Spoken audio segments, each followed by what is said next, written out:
Hi hello ನಮಸ್ಕಾರ. ನಾನು ನಿಮ್ಮ ಹೇಮಂತ್ ಕನ್ನಡಿಗ ಮಾತಾಡ್ತಾ ಇದ್ದೀನಿ. ಇವತ್ತು ತುಂಬ ವಿಶೇಷವಾಗಿ ನಮ್ಮೂರಲ್ಲಿ ಇನ್ನೊಂದು ಗಣಪತಿಯನ್ನು ಕೂರಿಸಿದ್ದಾರೆ ಟೀಮ್ ಗಜಪಡೆಯವರು. ಬನ್ನಿ ಹೇಗಿದೆ ಅಂತ ಹೋಗಿ ನೋಡೋಣ.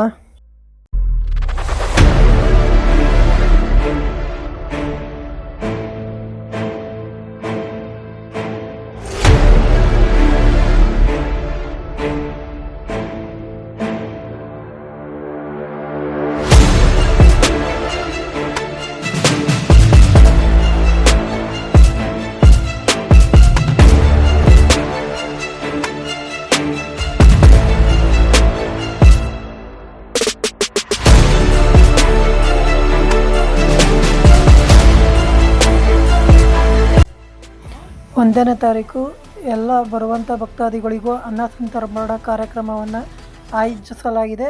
ಎಲ್ಲರೂ ಕೂಡ ಬಂದು ಈ ಪ್ರಯಾಣ ಒಪ್ಪಿಸಿಕೊಳ್ಳಿ.